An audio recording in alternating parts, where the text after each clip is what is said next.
5 men. 5 friends. They were supposed to come home. On the night of February 24, 1978, they climbed into a turquoise and white Mercury Montego, laughing, talking, full of energy. They had plans, a future, a game they were eager to play. But somewhere along the way, something went wrong. Something unexplainable.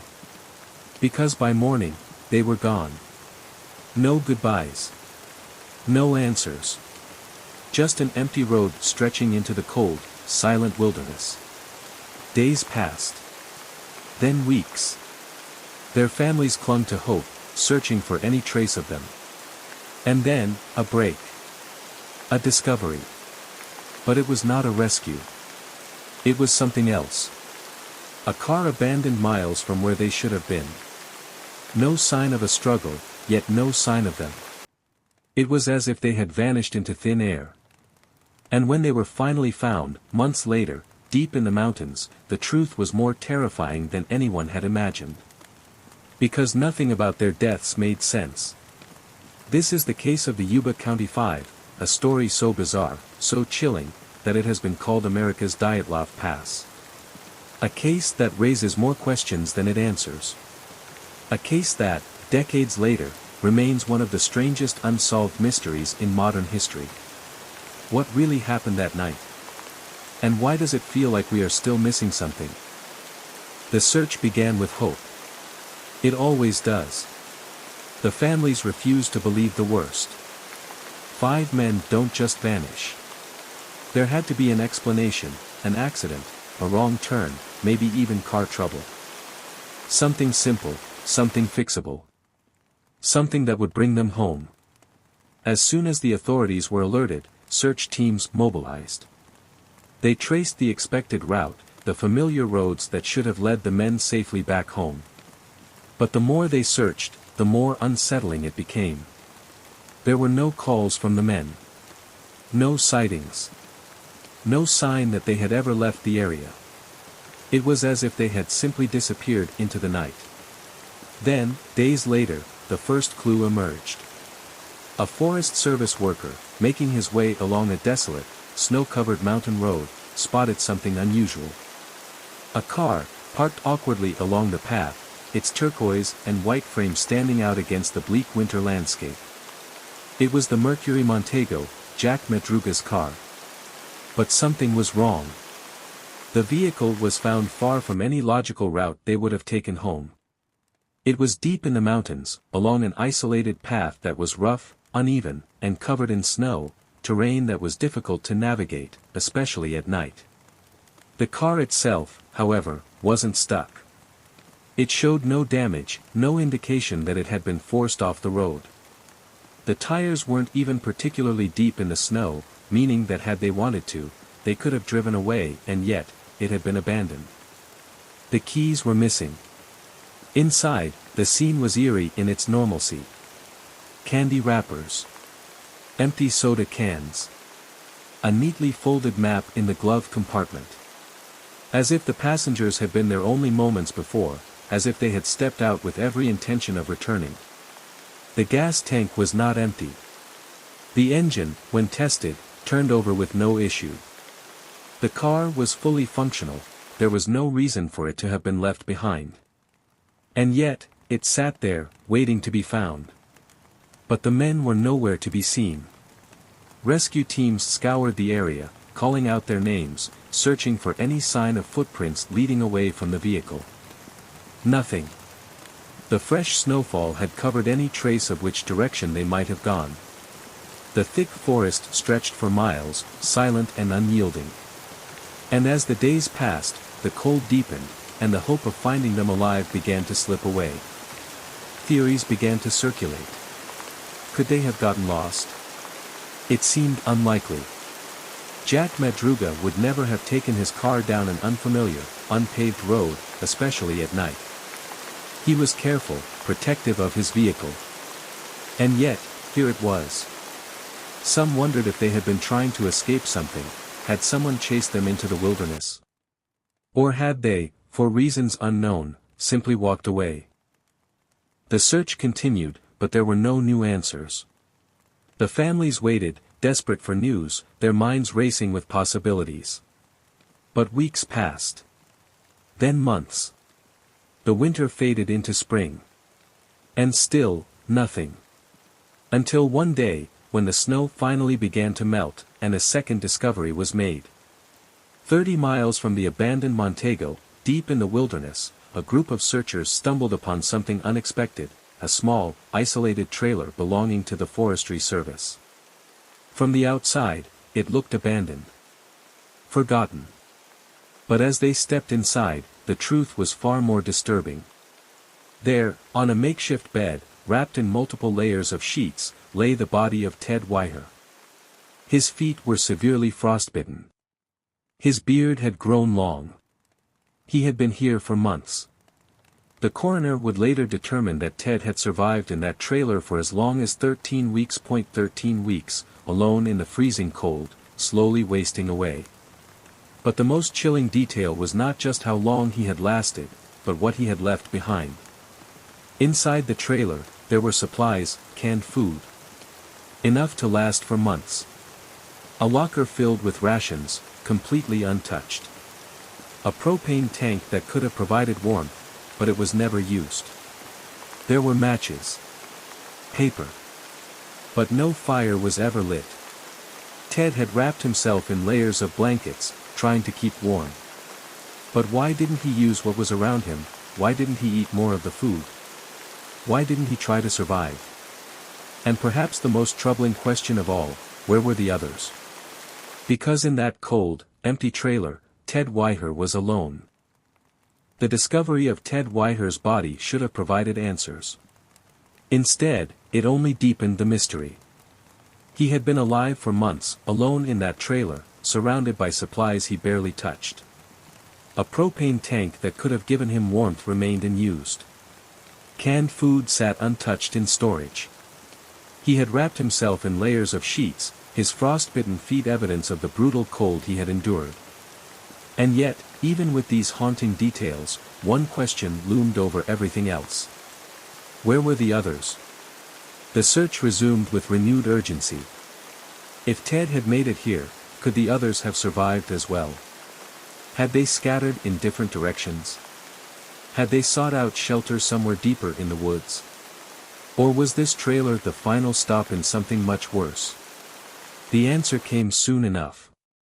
Roughly 11 miles from where the Montego had been abandoned, search teams made a second grim discovery.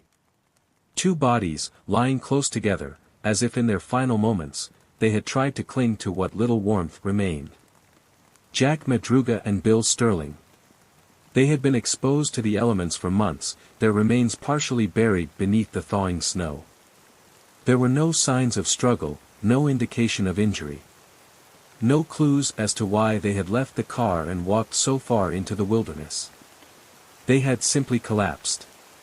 Frozen in place. And yet, something about it felt wrong.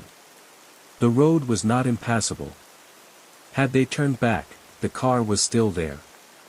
There was gas in the tank. The engine worked. Had they stayed, rescue might have come. But instead, they kept walking. Why? Days later, further into the forest, another set of remains was found. Jack Hewitt. But this time, it wasn't a full body. Only scattered bones. As if something animals, perhaps had disturbed the remains. The scene was starkly different from the others.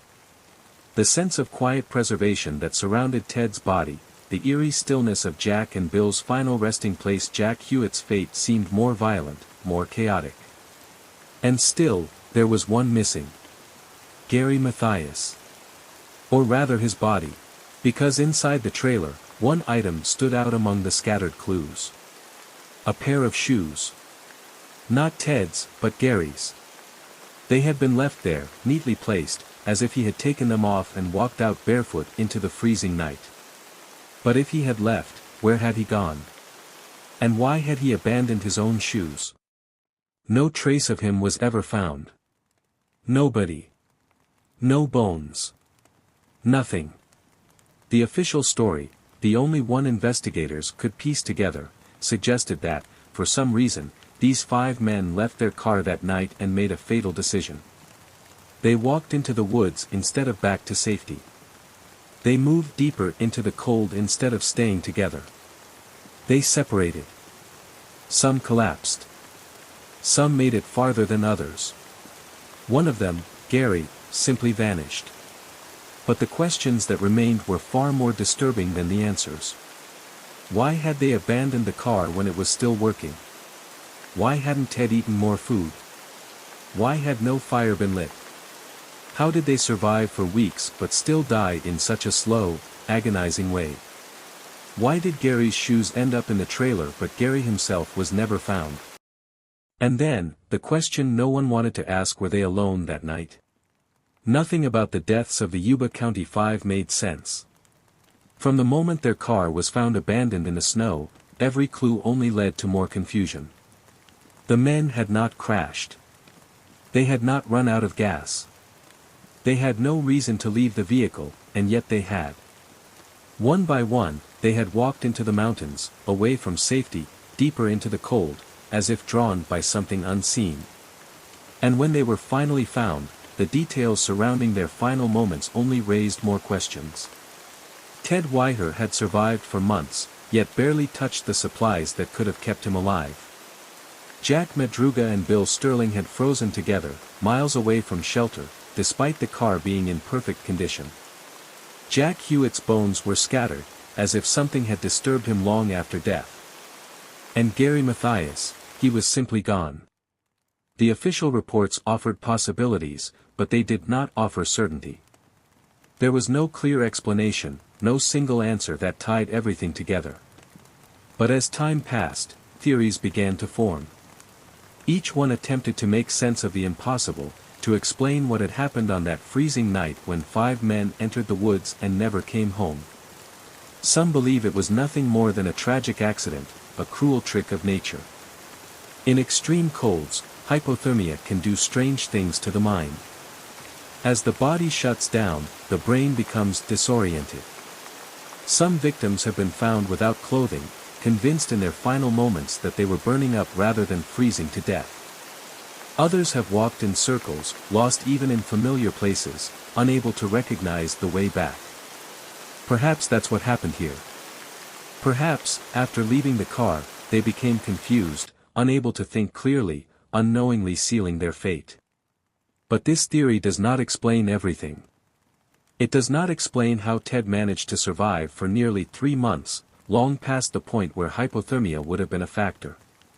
It does not explain why they continued deeper into the mountains when they could have turned back. And it does not explain why Gary Mathias's shoes were left behind in the trailer, but Gary himself was never seen again. And then there was the witness. A man who claimed that on the very night the 5 men disappeared, he had seen something strange.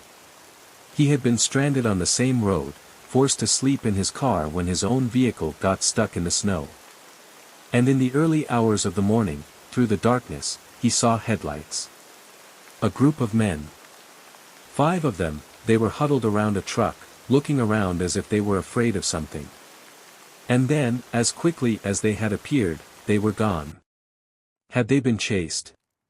Had someone forced them up that mountain road, away from the safety of their route home? The missing keys suggested that someone had intentionally prevented them from returning to the car. Had they been left there to die? Or had they fled into the woods, unaware that they were running towards something far worse? Others have questioned whether the events of that night were random at all. Could the men have been led into the mountains for a reason? Could they have been forced to drive there, unaware of what was about to happen? And if so, by WHI? And then there is the mystery of Gary Mathias. Unlike the others, Gary had no physical disabilities. He had served in the military. He was strong. He was capable. If anyone could have survived that night, it was him. And yet, of the 5 men, he was the only one who was never found. Nobody. No remains. Nothing. Only his shoes, left inside the trailer, as if he had stepped out into the snow barefoot. As if he had walked away into the night, never to be seen again. But why would he do that? Even after decades, these questions remain unanswered. Theories exist, but proof does not. 5 men entered those woods. One by one, they were lost. And in the end, the truth of what happened to them remains as cold and unforgiving as the snow that buried their final steps. 5 men set out on what should have been a simple trip. A night of basketball, laughter, and plans for the future. They were expected home. Their families went to bed assuming they would return. But they didn't. And by the time the world realized something had gone terribly wrong, it was already too late. What followed was a mystery that has haunted investigators, researchers, and those who knew them best. A case that offers pieces of a puzzle but never the full picture. Their car was found, intact and operational, yet abandoned in a place they had no reason to be. Footsteps led into the mountains, away from safety. A shelter was found, stocked with food and supplies, yet one of the men inside starved to death. The others scattered miles apart, frozen in the snow. And one of them simply gone. There are theories, speculation, ideas that attempt to explain what happened on that cold February night. But none of them answer every question. None of them make perfect sense. 5 men entered the darkness. Not all of them were found. And those who were, left behind only confusion. Did they make a wrong turn and get lost? If so, why abandon a car that could have saved them? Did something or someone lead them into the woods, never intending for them to leave? Or was it a series of unthinkable mistakes, one after another, that sealed their fate? The Yuba County 5 were never meant to be a mystery. They were sons, brothers, friends. They had lives, routines, and families waiting for them at home. And yet, they are now only remembered through the questions they left behind. Even after decades, the truth remains just out of reach. A road leading nowhere. A trail fading into the snow. A story that will never be fully told. What do you think happened that night? What led them into the cold? And why after all these years does it still feel like we are missing a piece of the story? But what do you think? Could there be a missing piece that makes everything fall into place? Let me know your theories in the comments. And if you want more unsolved mysteries, hit subscribe because we have more chilling cases coming soon.